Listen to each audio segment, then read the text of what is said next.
Nós vamos meditar hoje em Efésios capítulo 5, versículo 1 até o 21. Mas, nesse primeiro momento, eu quero meditar com você apenas no versículo 1. Então, olha aí para o que o texto diz. Portanto, sejam imitadores de Deus como filhos amados. Imitadores de Deus. A imitação faz parte da nossa vida. Nós vemos elas nas nossas brincadeiras, lazeres, vemos nos trabalhos, vemos no nosso viver, vemos enquanto crescemos, em tudo. Filhos tentam imitar os seus pais enquanto são crianças porque eles precisam de um alvo de como agirem. E eles tentam repetir as ações de seus pais na expectativa de crescer e ser como quem eles admiram. Nós nos divertimos e brincamos com mímicas, com imagem e ação. Quem aqui já jogou esse jogo? Um jogo extremamente comum, mas que é divertido de ter um momento em família. Um jogo onde você vai brincar através de imitações, de encenações, chegar a apontar o que você está encenando. Nós também vemos isso não só nas nossas brincadeiras, mas vemos também em trabalhos. Algumas pessoas são atores, são pessoas que vivem para encenar, para imitar. É a arte que eles praticam, é assim que eles ganham a vida. A imitação está presente em todas as esferas da vida. E é interessante ver como é que essa imitação pode acontecer. Quando brincamos de imagem e ação, nós vemos que muitos não têm habilidade nenhuma. Vão fazer a imitação de algo e, na verdade, o que é compreendido é o total oposto. Mas, quando olhamos para atores, nós vemos muitos habilidosos e vemos a dedicação que eles têm para sair de uma inabilidade na arte de imitar, de encenar, para então se tornarem bons imitadores. E isso nós vamos ver em vários níveis. Temos atores que, para imitar o personagem que precisam encenar, vão se dedicar ali a ler o roteiro, a criar um personagem na mente. Outros, vivendo papéis mais complexos, vão se dedicar de maneiras mais exageradas, mas para atender o seu objetivo, a sua meta de imitar. Alguns vão fazer dietas pesadas. Se você olhar para alguns atores em papéis diferentes, você vai ver que para um filme eles perderam 15 quilos para parecerem mais magros. Em outros ganharam mais de 10 quilos para ficarem mais fortes. E a mudança não está somente na estética, mas está também nos trejeitos, nas maneiras de falar, nas maneiras de gesticular. Você vê esses atores mudando quem eles são para se parecerem com quem eles precisam imitar.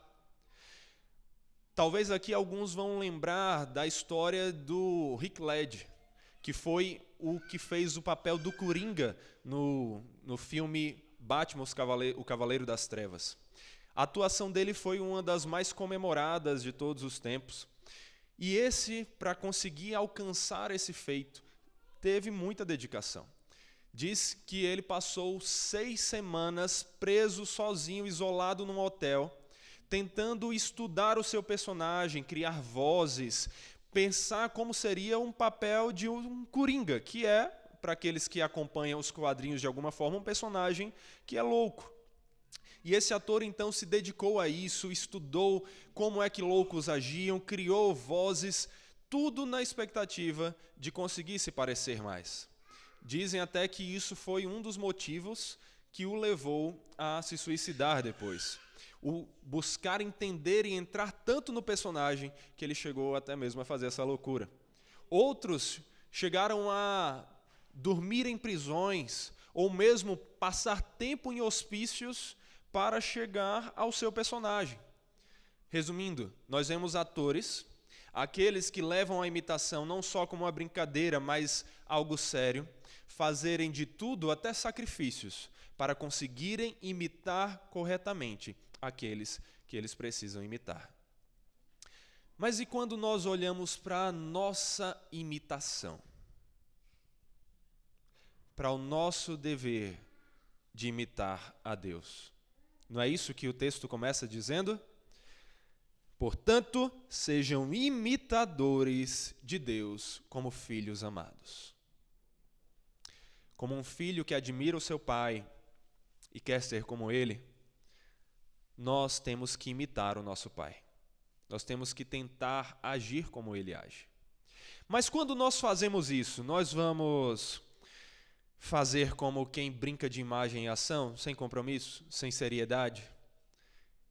E na expectativa de imitar aquele que tem que imitar, acabarmos imitando o completo oposto, por não sabermos direito quais são os traços que temos que imitar, quais são os traços que são contrários, na verdade, a quem temos que imitar. Vamos ser assim, desleixados, fazendo de qualquer jeito, e se parecer com ele, ok. A sociedade que se vire para ver se está parecido ou não. As pessoas à nossa volta que se virem para ver se está parecido ou não. Ou nós vamos levar as coisas a sério, como se aquilo fosse o meio pelo qual nós temos que viver. Fosse a nossa profissão, nosso trabalho, e mais do que isso, fosse a nossa única esperança de satisfação, alegria e de vida. Como é a sua imitação de Deus? Ela é como uma criança ou como um adulto que seja fazendo uma terrível imitação num jogo de imagem e ação? Ou ela é levada a sério ao ponto de você estudar com cuidado e atenção aquele que você tem que imitar, procurando saber como ele age, como ele fala, como é que ele se expressa, o que ele não gosta, o que ele gosta, tentando repetir os passos, negando a sua própria natureza, quem você é, porque não é você que você tem que parecer agora, mas aquele que você tem que imitar, seguindo os passos de quem você tem que imitar. Como é que tem sido sua vida? Uma imitação de alguém que merece ser imitado ou simplesmente você mesmo? Nós vivemos na geração do seja você mesmo, mas a Bíblia, a mensagem de Deus para todas as épocas, em todos os locais, é: seja imitador de Deus. É isso que esse texto vai nos ensinar. Nós precisamos ser bons na arte da imitação. E precisamos imitar aquele que verdadeiramente merece ser imitado. Alguns já disseram que a imitação é a mais sincera manifestação de um elogio e de uma admiração. E faz sentido. Porque que elogio maior um pai vai ter do que ver o seu filho querendo ser como ele? Ao ver isso, um pai se emociona, ele pensa: olha, meu filho me admira, ele acha que eu sou alguém que deve ser imitado. A maior manifestação de louvor que você dará a Deus não é cantar aqui poucos momentos, poucos minutos no domingo. Não é nem mesmo cantar no carro a caminho do trabalho. Não é você simplesmente ler a Bíblia, mas não praticar.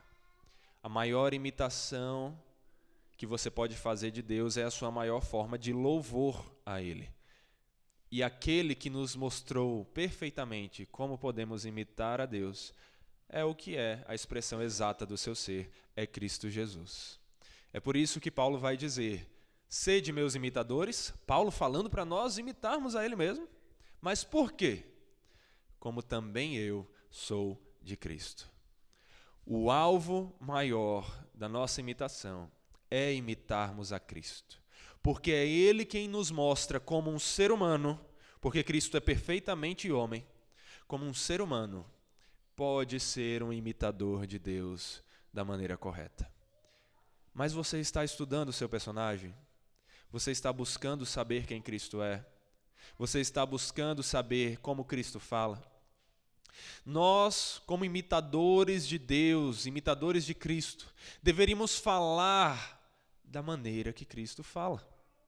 Deveríamos agir da maneira que Cristo age. Nós devemos buscar, como cristãos, pequenos cristos, imitadores de Cristo, viver como Cristo vive. E essa é a afirmação máxima que eu quero que você guarde no seu coração hoje. Seja um imitador de Deus. Não seja você mesmo. Apenas E no máximo, você mesmo enquanto imitador de Deus. Enquanto você busca se conformar ao padrão perfeito de Cristo, aquele que é o varão perfeito, a estatura que devemos alcançar. Como tem sido a sua vida de imitação? É isso que nós precisamos refletir hoje, porque a Bíblia nos ensina, esse texto está nos ensinando, que nós precisamos ser imitadores de Deus, e Ele vai nos mostrar que precisamos imitar a Deus, vivendo em amor, vivendo em santidade e vivendo em sabedoria. Como é que o texto nos ensina isso? Observe aí os 2 versículos iniciais, quando nós vemos a Bíblia nos chamando a vivermos como imitadores de Deus, vivendo em amor. Efésios, versículo 1 diz: portanto, sejam imitadores de Deus como filhos amados. E o 2, e vivam em amor, como também Cristo nos amou e se entregou por nós, como oferta e sacrifício de aroma agradável a Deus. Cristo é o nosso padrão, Cristo tem que ser o alvo da nossa imitação. É como Cristo que nós devemos querer viver. Mais até do que como atores, deveríamos querer ser sósias. Sabe aquelas pessoas que elas não estão apenas em um momento da vida, no momento que entram no personagem, querendo ser como quem ele é, mas elas buscam acordar, viver e dormir daquela maneira, assim que nós deveríamos ser. Sósias de Cristo. Não só atuando como algumas pessoas caindo no farisaísmo fazem, de viver em certos momentos no papel de Cristo, quando estão na igreja, quando estão no domingo, porque é pouco tempo, é fácil atuar durante pouco tempo. O difícil é viver como. E é aí que entra o papel de sermos sósias de Cristo. Paulo vai dizer que Deus, de antemão, conheceu e predestinou para serem conformes à imagem de seu Filho a todos aqueles que Ele escolheu para a salvação. Deus nos chamou e nos predestinou não só para uma salvação de maneira geral, mas uma salvação que nos transforma e nos conforma à imagem de Cristo, a fim de quê? De que Ele seja o primogênito entre muitos irmãos. Nós devemos buscar ser como Cristo. É como Paulo fala, logo já não sou eu quem vive, mas Cristo que vive em mim. Era isso que nós deveríamos afirmar. E era isso que nós deveríamos ansiar ouvir das pessoas à nossa volta. Não é mais Ele que vive. Ele já morreu. Ele ficou para trás, no passado, com a antiga natureza, como nós vimos semana passada. Quem vive agora é Cristo por meio dele. É assim que nós deveríamos buscar viver. E como é esse padrão de Cristo que nós vamos ver? Uma das práticas, uma das características, melhor dizendo, que mais podem nos ensinar como devemos viver como Cristo é o amor. Porque Cristo é a maior e mais perfeita manifestação do amor que já foi entregue a esse universo. Porque Deus amou o mundo de tal maneira que deu seu Filho unigênito para que todo aquele que nele crê não pereça, mas tenha vida eterna. Cristo Jesus é a manifestação máxima do amor de Deus. É o amor que morreu para nos dar vida. Cristo é o padrão de amor que devemos ter uns para com os outros. Sabe como é que você tem que amar o seu próximo? Como Cristo te amou. Como Cristo nos ama. Esse é o padrão. O próprio Cristo vai dizer: eu lhes dou um novo mandamento, que vocês amem uns aos outros, assim como eu os amei. Que também vocês amem uns aos outros. Nisto conhecerão que vocês são meus discípulos, se tiverem amor uns aos outros. Está vendo aí? Como é que nós vamos imitar a Cristo ao ponto de sermos reconhecidos como discípulos dele? Amando uns aos outros, vivendo em amor. Uma vida de sequidão espiritual, emocional, na prática, não é uma vida cristã. Porque uma vida cristã é uma vida que imita Cristo. E Cristo foi alguém que manifestou uma vida de amor, do início ao fim.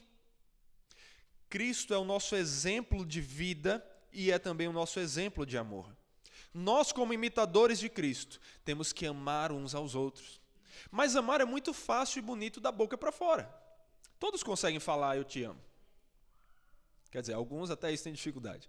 Mas a questão é o viver esse amor. Amor para as Escrituras não é uma mera palavra, é uma ação, é uma vida de compromisso.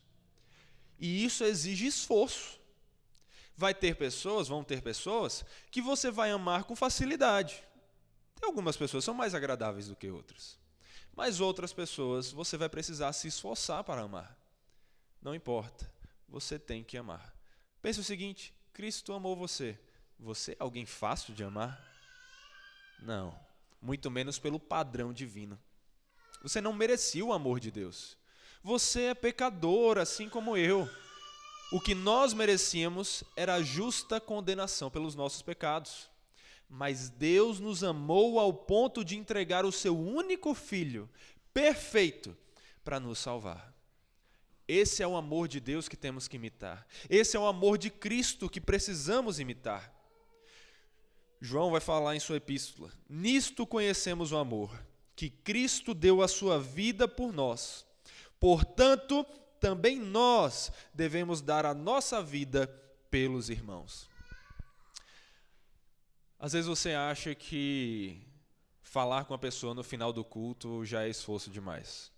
Ou que tentar construir um relacionamento fora da igreja já é esforço demais. Porque a pessoa não ajuda, ela não contribui. Você não estava contribuindo quando Cristo deu a vida por você. Mas Ele quer que você repita justamente o que Ele fez. Ele quer que você seja capaz de amar até aquela pessoa que não está contribuindo para ser amada. É por isso que Ele diz: amem até seus inimigos. E é claro, a menos que você seja um personagem de quadrinhos, você provavelmente não tem alguém que você reconhece como inimigo. Mas você tem pessoas que você não gosta muito, com que você não se identifica, algumas que você tem até uma mágoa. Pois é, aquele que te amou quando você era inimigo dele e que morreu para se reconciliar com você, quer que você faça o mesmo, amando o seu próximo, até esses que já lhe ofenderam, sendo capaz de perdoar as ofensas que ele lhes deu. E então servir, cuidar. Isso é o amor que nós devemos uns aos outros. Agora, se esse amor é devido até aos nossos inimigos, que dirá então aos nossos irmãos? Porque nós que estamos em Cristo, não somos seres individuais que têm um relacionamento com Cristo, mas que não têm uns com os outros.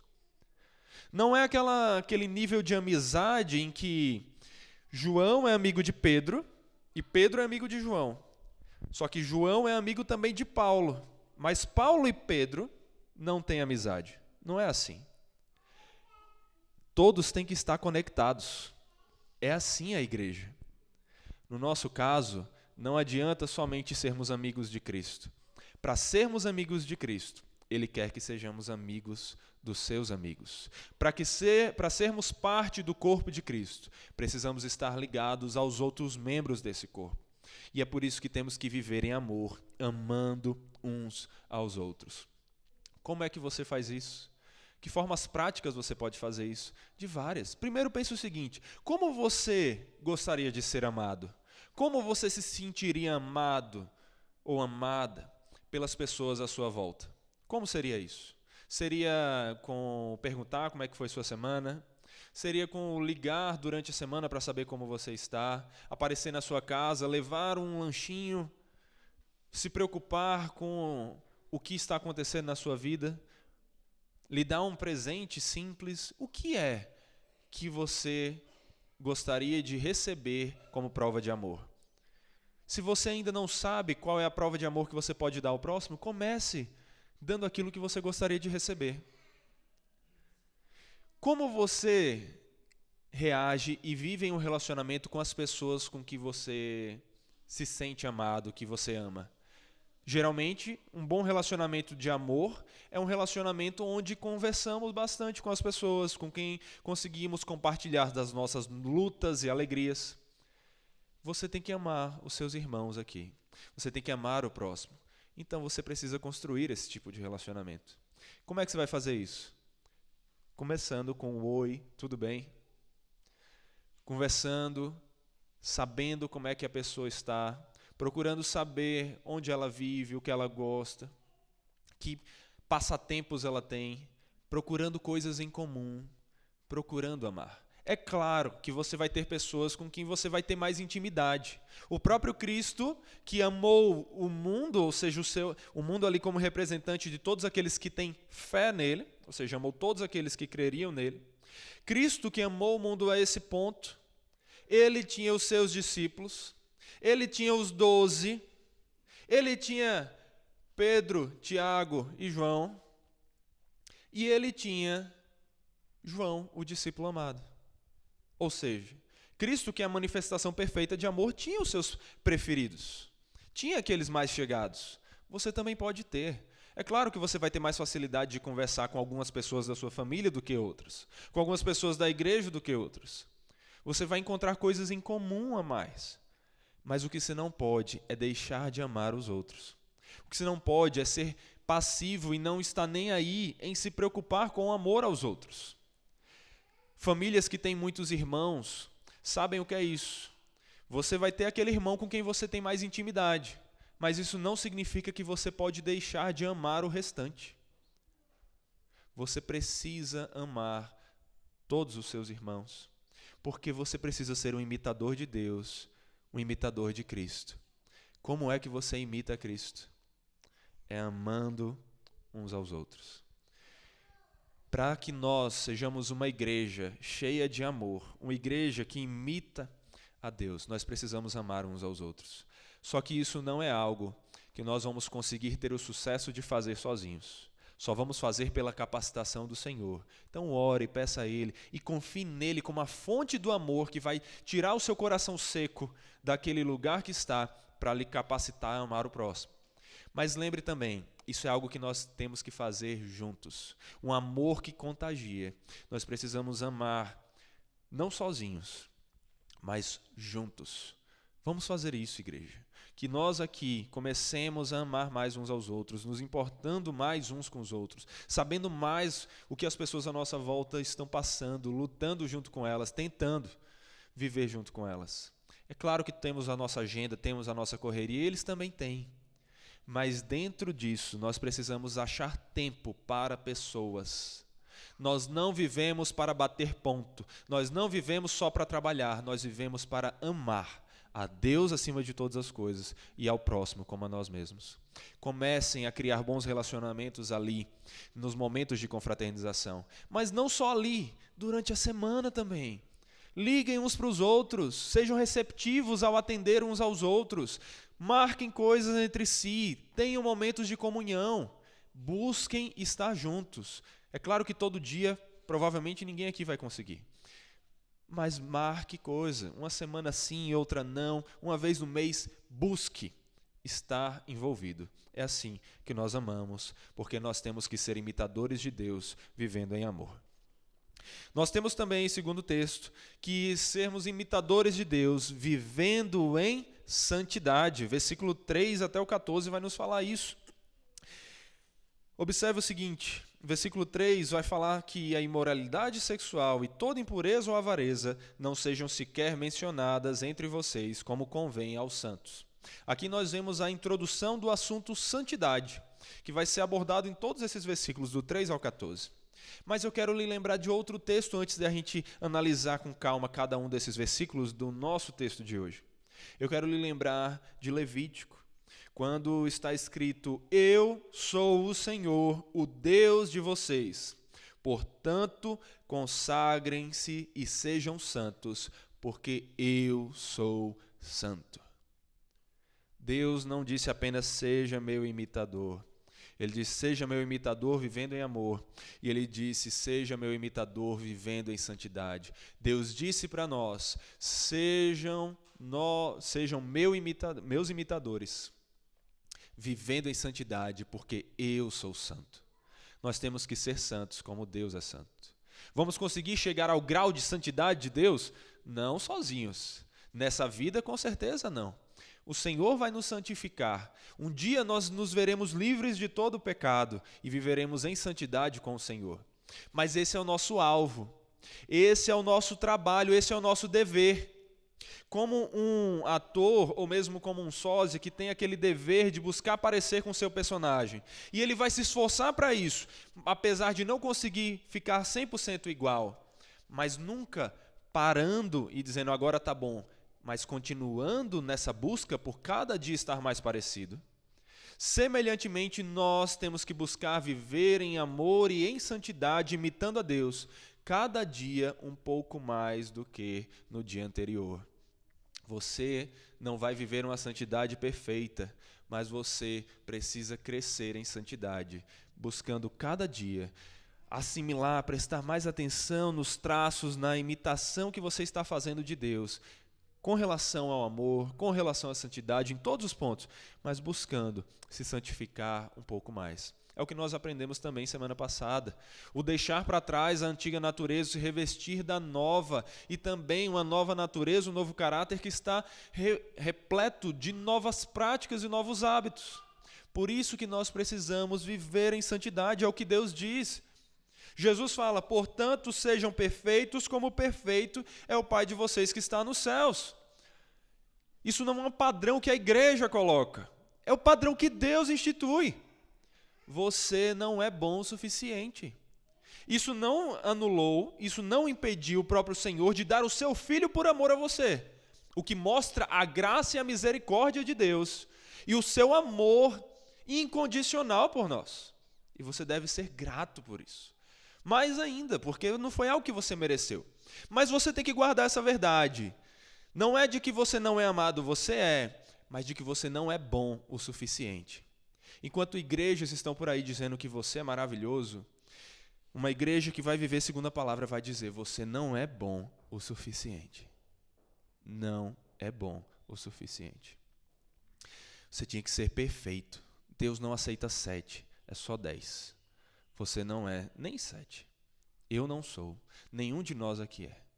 Cristo é. E é só por meio dele que nós nos aproximamos de Deus.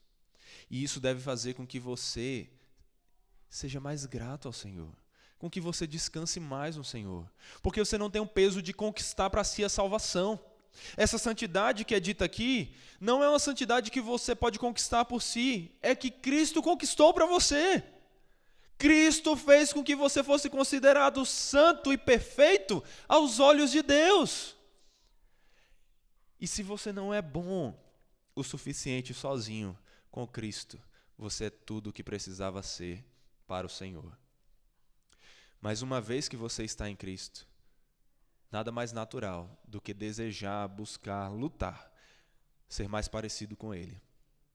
Parecido com aquele que realmente é bom o suficiente, que é perfeitamente bom. Esse é o padrão que Deus diz, esse é o padrão que Jesus diz em suas palavras, esse é o padrão que Paulo, apóstolo de Cristo, diz, esse é o padrão que as Escrituras, a palavra de Deus, do início ao fim, diz. Seja como Deus. Mas lembre-se, não é pelos seus méritos que você vai conquistar isso em nível nenhum. Nem para ser salvo, nem uma vez depois de salvo, tentando viver para agradar o Senhor. Para ser salvo, você foi feito perfeito aos olhos de Deus pelas obras de Cristo. E uma vez salvo, você tem que buscar se santificar e viver em santidade e em perfeição, como um reflexo dessa salvação, mas pela capacitação de Deus em Cristo. Nós temos metas altas para atingir, mas Deus está conosco, carregando cada fardo para que ela seja alcançada. Ele vai fazer com que tudo aconteça da maneira que tem que acontecer. Você tem que viver em santidade. E o texto vai falar sobre isso. O versículo 3 fala sobre a imoralidade sexual. E vai dizer que a imoralidade sexual e toda impureza ou avareza não devem sequer ser mencionadas entre nós. Ou seja, nós não somente não podemos praticar esse tipo de coisa, como elas não devem fazer parte da nossa conversa. Um cristão não é somente aquele que não cai em adultério, que não tem várias noites com mulheres diferentes, com homens diferentes, que cai em pornografia, que cai em pecados sexuais. Ele é alguém que, além de não praticar essas coisas, ele quer essas coisas tão distantes dele, que elas nem sequer fazem parte das suas conversas. Elas não estão presentes como uma piada, uma brincadeira. Sabe o que é tão comum no nosso meio? Piadas de teor sexual, piadas sobre relacionamentos errados. Isso nem sequer deve fazer parte da nossa conversa, até o nosso falar deve ser santificado. Não devemos fazer parte dessas coisas, colaborar com elas, rir delas. Se alguém chega para você com piadas assim, ou falando de coisas assim, ou pior, querendo mostrar coisas assim, ou chamar você para participar de coisas assim, você tem que se afastar. Porque você é chamado para viver em santidade, como Deus é santo. Você não é chamado para viver nessas coisas. Você tem que andar como Cristo andou. Cristo andou em perfeita prática da vontade de Deus. E isso incluía também o seu falar. Nem mesmo mencionadas essas coisas devem ser por nós. É claro, isso não significa que não podemos falar e denunciar pecados. Estamos falando aqui. A Bíblia tem narrativas falando sobre adultério, sobre pecados sexuais. Você pode falar. Agora, você nunca fala como quem se delicia em falar daquilo. Como quem gosta de falar daquilo. Como quem deseja aquilo. Eu não pratico, mas eu amo falar sobre. Não. O que nos leva ao segundo ponto aqui do texto, segunda advertência, que é sobre a linguagem, versículo 4. Não usem linguagem grosseira, não digam coisas tolas nem indecentes, pois isso não convém. Pelo contrário, digam palavras de ações de graças. Ou seja, aqui nós estamos vendo que Cristo está se importando não só com nossa imitação das suas ações, mas das suas palavras, o nosso linguajar. Isso inclui evitar palavrões, evitar mentiras, evitar linguagem que ofende, evitar falar de sexualidade de uma maneira pecaminosa. Todo esse tipo de coisa. Não são só nossas ações, mas o nosso linguajar que precisa ser santificado para vivermos como imitadores de Deus em santidade. Você precisa refletir como está o seu falar. Você fala muito palavrão? Você não fala palavrão, mas usa palavras comuns no intento de ofender. Você está usando uma linguagem inapropriada para um cristão. Você não deve usar de linguagem grosseira. Você não deve dizer coisas indecentes. Você não deve fazer piadinhas indecentes, nem rir de piadinhas assim. Você tem que viver em santidade nas suas ações e nas suas palavras. O versículo 5 vai continuar. Fiquem sabendo disto. Nenhuma pessoa imoral, impura ou avarenta, porque a avareza é idolatria, tem herança no reino de Cristo e de Deus. Imoral, impura, avarenta. O que nós vemos aqui é uma advertência séria. Quem não se converter, abandonar essas práticas, mas continuar vivendo nesses pecados, não vai ser salvo. Não vai desfrutar do reino de Deus. A imagem aqui é essa de você ser participante do reino, ser participante da salvação, fazer parte do povo de Deus. Quem é que faz parte do reino de Deus? O povo de Deus. Mas se você não vai poder desfrutar desse reino, da herança no reino de Cristo, como você vai ser capaz de ser parte do povo de Deus? Por isso que nós devemos nos santificar, abandonando todas essas práticas, todas essas imoralidades, tudo que é inadequado e pecaminoso, e vivermos em santidade. O versículo 6 continua: não se deixem enganar com palavras vazias, porque a ira de Deus vem sobre os filhos da desobediência por causa dessas coisas. Deus se ira, porque Deus ama a santidade, Ele se ira contra o pecado. E a ira de Deus vem contra aqueles que permanecem vivendo em seus pecados. Não pode ser assim na sua vida. Você precisa dizer não ao pecado. Você precisa viver em santidade. E não ouça o que outras pessoas falam por aí, querendo amenizar as advertências da palavra. Ah, não, mas Deus ama todos, Deus vai salvar todos. Não, não existe esse universalismo. Deus não vai salvar a todos. Deus vai salvar todos aqueles que creem verdadeiramente em Cristo Jesus. E quem são esses? Aqueles que o próprio Cristo, uma vez tendo dado nova vida, dado a fé e o arrependimento, capacitou a abandonar a sua velha natureza e se revestir da nova. Se a sua vida é marcada pelas práticas pecaminosas, você ainda está vestido dos trastes das roupas antigas que nos separam de Deus. Abandone essa velha natureza e não escute quem menospreza as advertências de Deus. Leve a sério, porque quem vive em pecado não terá parte no reino de Deus. Não desfrutará da alegria com o Senhor. Será punido, porque Deus é justo juiz. Deus que sente indignação todos os dias. Deus é tardio em graça, mas justo e grande poder e jamais inocenta o culpado. Aquele que vive entregue ao pecado e que não abandonou a sua culpa, se tornando justo em Cristo Jesus. Paulo está trazendo essa advertência. Essa palavra dura é palavra das Escrituras, mas é uma palavra dura de um pastor, como Paulo é aqui. Do Cristo nos ensinando através do seu apóstolo como nós devemos viver. É aquele machucado, aquela cajadada que não busca nos machucar, mas sim nos trazer de volta ao caminho. E é isso que Cristo está fazendo aqui. Lembrem-se das advertências de Deus, porque não tem coisa pior do que ser considerado por Deus um filho desobediente. Não ser considerado por Deus filho da ira. A ira de Deus é séria e ela virá. E ela causará dor e sofrer a todos os que permanecerem em seus pecados. Portanto, versículo 7. Não participem daquilo que eles fazem, porque no passado vocês eram trevas, mas agora são luz no Senhor. Vivam como filhos da luz, porque o fruto da luz consiste em toda bondade, justiça e verdade, tratando de descobrir o que é agradável ao Senhor. Luz e trevas são usadas aqui como um contraste entre o viver em práticas pecaminosas e viver em santidade. Deus é aquele que é a fonte de luz, é a luz perfeita que nos dá a vida. E as trevas é onde as práticas pecaminosas são feitas. À noite, nas escuras, no escondido. São as práticas que devemos abandonar.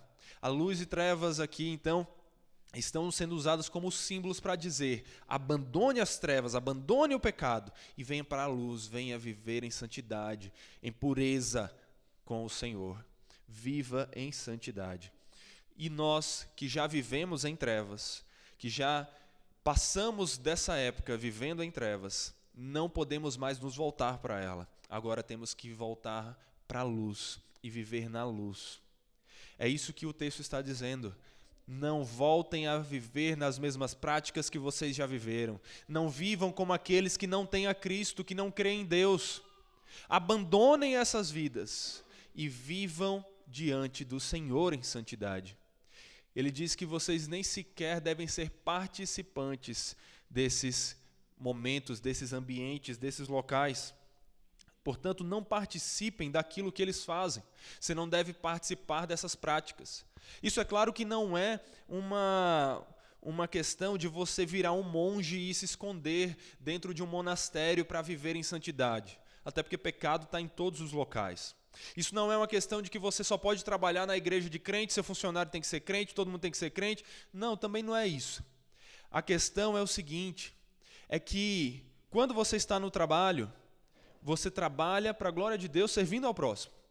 E mesmo que não sejam crentes ali, mas não necessariamente está acontecendo um momento de imoralidade. Então você trabalha, você serve. Mas se conversas vêm para você sobre piadinhas sexuais, sobre falando de maneiras de você se safar, roubando um pouquinho de dinheiro da empresa, ou coisas assim, você não participa, você não faz parte da roda dos escarnecedores, você não está ali porque a sua presença no ambiente que é cercado por essas práticas e essas coisas, de alguma maneira está dizendo que você faz parte disso, que você concorda em algum nível. Você não deve fazer isso. É claro, se o seu trabalho é um trabalho que exige que você pratique essas coisas, ou que todo mundo ali está praticando e você sabe, você não deve ficar nesse trabalho. Você não deve ficar num trabalho onde você está fazendo parte de algo que é para o mal. Mas essa hora, o meu emprego, meu sustento, minha vida. Deus, não o seu braço, é que traz tudo o que você tem. Deus é o pastor que cuida das suas ovelhas. Deus não vai deixar faltar. Outras oportunidades surgirão, mas não venha com a desculpa o meu trabalho, porque isso é a mesma desculpa daquele que diz, deixa eu ganhar o mundo inteiro, mas acaba perdendo a própria alma. Então, se o seu trabalho lhe leva para longe de Deus, lhe faz participar dessas coisas, você tem que abandonar esse trabalho. Se você está namorando e você vê que o seu namoro ele está marcado por essas coisas, você tem que abandonar esse namoro. Você tem que dizer não para ele. Se não há maneira de voltar à santidade ali, ele tem que terminar. Se há alguma maneira, lute agora para resolver. Mas se seu relacionamento está levando para longe, ponha um fim a ele.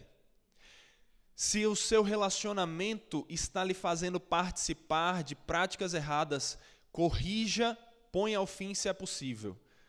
Se você vive num casamento onde isso não é uma prática possível, haja para ser um fator de luz ali e vencer aquelas trevas e santificar o seu casamento. Mas não seja participante das trevas. Se você está na escola e seus amigos conversam, escola, universidade, seja lá o que for, e seus amigos, colegas ficam conversando sobre coisas erradas, inapropriadas, saia daquele ambiente. Você não precisa estar participando daquela roda. Você não precisa ter amizades que só falam de coisas erradas. Saia. Procure viver em santidade. O texto nos diz, você não pode ser nem sequer participante dessas práticas. E não sejam cúmplices nas obras infrutíferas das trevas, versículo 11. Pelo contrário, tratem de reprová-las, pois aquilo que eles fazem em segredo é vergonhoso até de mencionar. Você não somente tem que ser contra a prática dessas coisas pecaminosas, como você tem que reprová-las. Não é só uma questão de você dizer, não, você faz o que você quer, eu não faço isso porque eu acho errado. Se você tem a oportunidade, você tem que reprovar essa prática. Você tem que dizer, isso que você está fazendo é errado. Não é uma questão que tanto faz. Não é uma questão, tudo bem eu não fazer, você faz se quer. Não. Se você ama essa pessoa, se você ama o seu próximo e você tem que amar, você precisa reprovar as práticas pecaminosas. Você precisa advertir. Se seu amigo, seu familiar, seu colega faz parte de uma seita, você não tem que dizer só, eu saio e você se vira para lá. Você tem que reprovar aquilo que é errado. Você tem que advertir, isso é errado, você precisa sair daí. Se você vive num ambiente onde você não está roubando, mas a pessoa está, você não diz, ok, você faz o que quer. Você vai advertir, reprovar, vai dizer que aquilo é errado. Você precisa não somente ser alguém que busca viver em santidade, você tem que ser um canal para promover a santidade no mundo. Afinal, o cristão é sal e luz. Ele é alguém que ajuda a promover essa santidade. Então aprenda a reprovar as práticas pecaminosas dos outros com amor, com paciência, com sabedoria, mas a não se calar, porque não é só uma questão de você não se contaminar. Você tem que colaborar para que ele também saia da impureza. É assim que nós temos que andar. Não somente não sendo cúmplices, mas até mesmo fazendo o contrário da cumplicidade. Fazermos o possível para que eles se tornem os nossos cúmplices. Os cúmplices de uma vida de santidade, imitando Deus, vivendo em santidade. É isso que nós temos que praticar. E aí o texto vai terminar dizendo, mas todas as coisas, quando reprovadas pela luz, se tornam manifestas, porque tudo o que se manifesta é luz. Por isso que se diz, desperte você que está dormindo, levante-se dentre os mortos e Cristo o iluminará. Aqui Paulo faz uma citação que não se chega a um consenso do que ele está falando. Se era um cântico que ele mesmo criou, se era um cântico, alguma confissão que outras pessoas da época dele haviam criado. Ele faz algumas alusões aqui a parte das Escrituras, mas não há nada específico. Só que o que eu quero trazer para você, acima de tudo, aqui não é um estudo, não estou fazendo com vocês uma exegese do texto, aqui é uma pregação onde a gente vai falar da essência do texto e aplicar a nossa vida, o que eu quero trazer acima de tudo para você é: desperte-se das trevas, abandone as suas práticas pecaminosas e viva na luz. Abra os seus olhos para que a luz entre, para que você saiba onde é que a luz está, para que você vá para a direção correta e que você também saiba ajudar outros a seguir por esse caminho. Você precisa ser um imitador de Deus, vivendo em amor e vivendo também em santidade. A santidade, ela não é algo só para nós, ela reverbera para o próximo. Ajude as pessoas à sua volta a viver assim. Por fim, a última verdade desse viver imitando a Deus que o texto vai trazer é o viver em sabedoria. O versículo 15 diz: portanto, tenham cuidado com a maneira como vocês vivem, e vivam não como tolos, mas como sábios. Você não é chamado a ser um ignorante, um tolo, alguém que vive de acordo com o seu próprio entendimento. Você tem que viver como um sábio. O que é que a mesma Escritura, que está dizendo aqui que nós devemos viver como sábios, diz ser sabedoria? Qual é o princípio da sabedoria? O temor do Senhor. Você precisa viver de acordo com a vontade do Senhor. Para você não viver como um tolo, você tem que ser um imitador de Deus, um imitador de Cristo. Você tem que viver de acordo com a vontade de Deus. Porque é Ele que tem todo o conhecimento e toda a sabedoria para nos mostrar o caminho que devemos seguir. É a palavra dele que é luz para os nossos caminhos. E é ela que devemos meditar, nela que devemos meditar e ela que devemos seguir para vivermos de acordo com a vontade do Senhor. Não viva como um tolo, não viva segundo o seu próprio entendimento, pior, não viva segundo o entendimento das pessoas no mundo caído. Viva como um sábio, no temor do Senhor, de acordo com a palavra do Senhor, não considerando a sua sabedoria maior do que a de Deus, mas colocando a vontade dele em primeiro lugar. E como é que você vive como um sábio? O texto vai continuar explicando isso, ele vai dar um pouco mais de definição.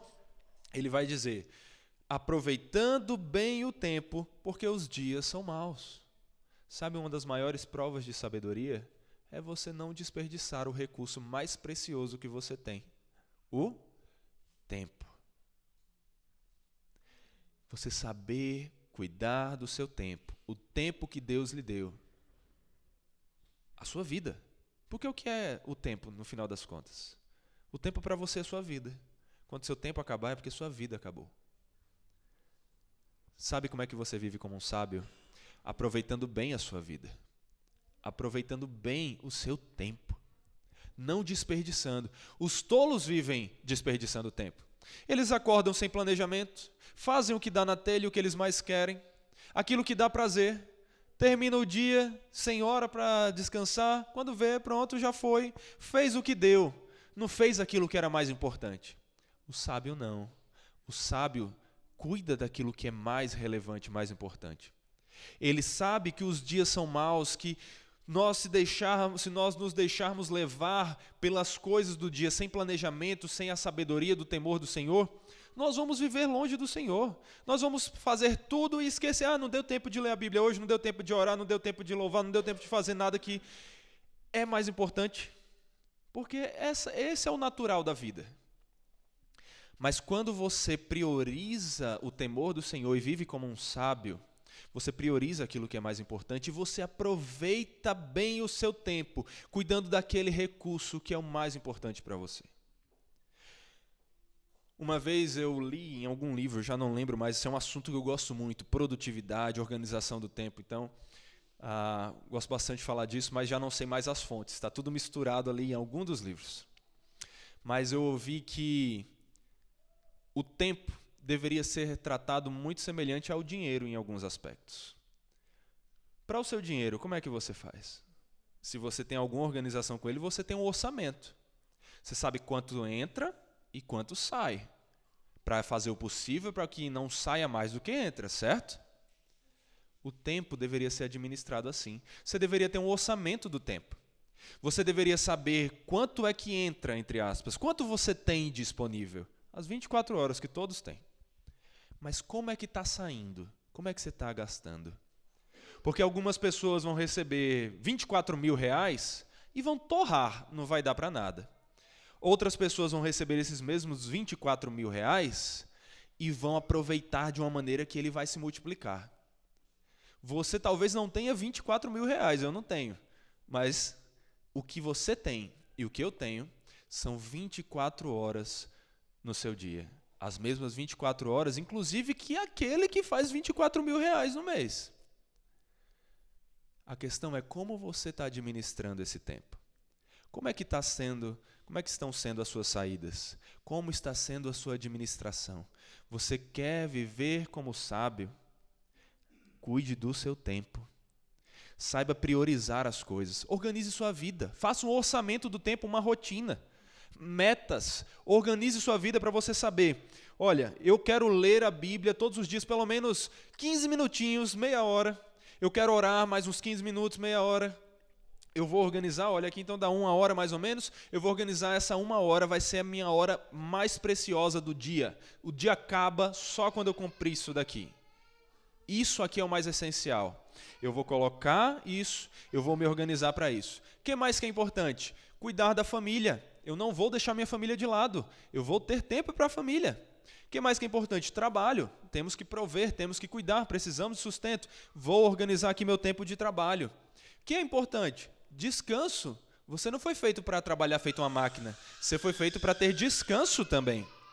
Lembra das 9 áreas que a gente orou aqui? Cada uma delas deve ter um momento no seu dia. Em algum nível ou em outro, você precisa cuidar de tudo o que importa. Aprenda a fazer um orçamento do tempo. Coloque lá todos os gastos que você tem que ter. Tem que ter gastos com a área espiritual, a área emocional, a área física, intelectual, todas elas. E organize seu tempo de uma maneira que você se dedique a cada uma das coisas que importa, priorizando acima de tudo o tempo com o Senhor. É assim que você vai viver como sábio. Um homem sábio administrando seus recursos financeiros é o que tem um bom orçamento e que não gasta de maneira inapropriada. Um homem sábio cuida daquele recurso mais precioso que tem, o tempo, sabendo como gastar de uma maneira que a sua vida seja produtiva e não um desperdício. Não despreze o tempo. Sabe como você despreza o tempo? Quando você gasta tempo demais nas redes sociais, Instagram, TikTok, coisas do tipo. Quando você assiste séries demais. Quando você perde 5 minutinhos aqui, 10 minutinhos ali, e nisso seu dia foi todo perdido. Ah, não, eu não tenho tempo para nada, eu não consigo assistir uma série, eu não consigo descansar, não consigo fazer nada, só trabalho o dia todo. Por quê? Porque no final das contas você não organiza seu tempo, então você gasta 5 aqui, 10 aqui, e nessa soma de brincadeirinha, você gasta todo o seu orçamento. É que nem aquele que diz, eu não gasto com nada demais, mas gasta 10 reais aqui, mais 5 aqui, mais 20 aqui, que é pouco, né? 10, 5, 20, não é muita coisa.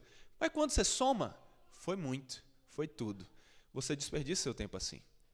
Você pode ter um tempo para desfrutar das redes sociais, para assistir uma série, para descansar? Pode. Procure ter hábitos e lazeres produtivos. Mas você pode ter tempo para essas coisas. Não é pecado, dependendo do que você está vendo ali.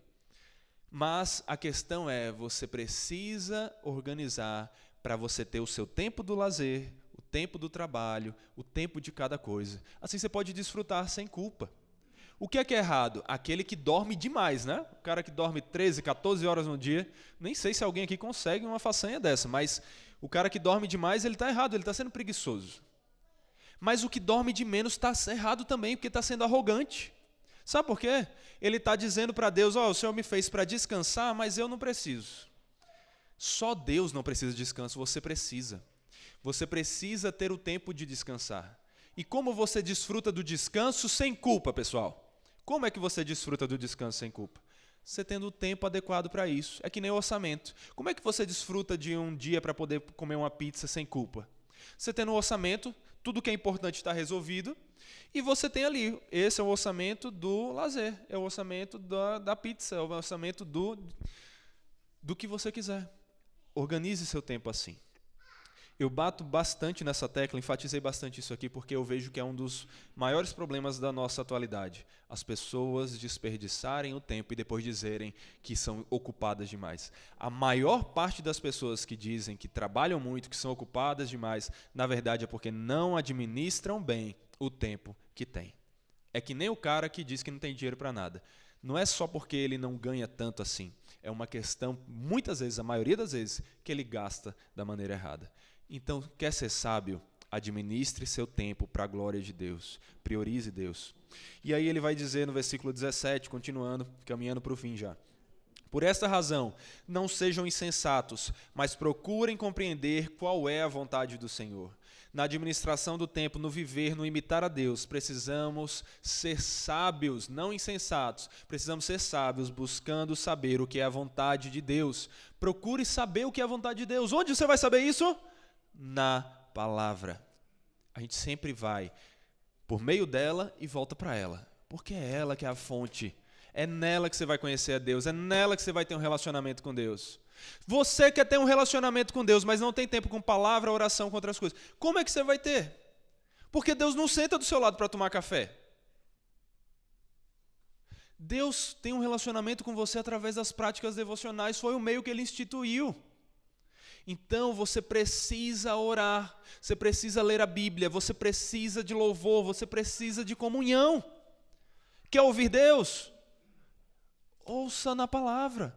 Quer ouvir audivelmente? Leia em voz alta. Quer falar com Deus? Ore. Mas tenha esse tempo e procure saber a vontade do Senhor. E não se embriaguem com vinho, pois isso leva à devassidão, mas deixem-se encher do Espírito. Ao contrário da prática de você se embriagar na busca por alegria, que era tão comum, ele vai dizer, olha, é o oposto que vocês têm que fazer. Ao invés de se encher de vinho, vocês têm que se encher do Espírito. Porque não é o vinho que traz alegria. Alegria é parte do fruto do Espírito. Quer ser alegre, e todos nós queremos, e todos nós devemos querer, se alegre em Deus. Ele é a fonte da alegria. Se encha do Espírito, aí você estará satisfeito, alegre, será e viverá imitando a Cristo, aquele que é cheio do Espírito, vivendo como um sábio. Como você se enche do Espírito? Falando entre vocês com salmos, hinos e cânticos espirituais, cantando e louvando com coração ao Senhor, dando sempre graças por tudo ao nosso Deus e Pai, em nome do Senhor Jesus Cristo. Aqui nós temos uma alusão, de alguma forma, a todas as práticas devocionais. A oração, a leitura da Bíblia e o louvor. Porque para falarmos uns com os outros com salmos, precisamos conhecer o salmo, certo? Palavra. Nós precisamos louvar, aqui o louvor como uma das práticas devocionais. E a maneira que fazemos tudo isso, louvando, dando sempre graças ao Senhor por tudo, como é que damos graças ao Senhor? Nós fazemos isso orando a Ele, agradecendo.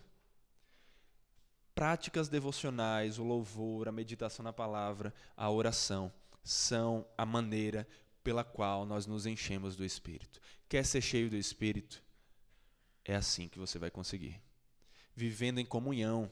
Olha esse ponto, é importante, não podemos esquecer.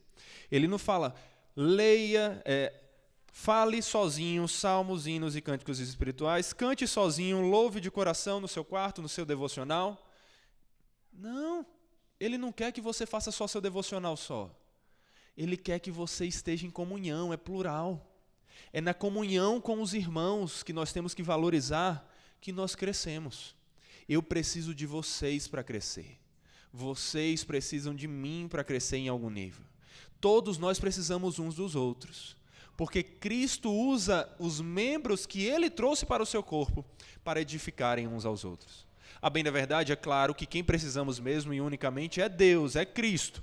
Mas Cristo está entre nós por meio da vida uns dos outros. Então, amem seus irmãos e vivam assim. Por isso que Paulo vai terminar essa sessão dizendo, sujeitem-se uns aos outros no temor de Cristo. Nós precisamos estar uns com os outros ao ponto de nos sujeitarmos uns aos outros, de servirmos uns aos outros, ou seja, considerarmos o outro como superior a nós mesmos. Isso é interessante porque hierarquias sempre existiram. Você vê em todas as sociedades uma questão de alguém superior e outro servindo. Mas o que Paulo está falando aqui é de uma mútua submissão, de um mútuo serviço.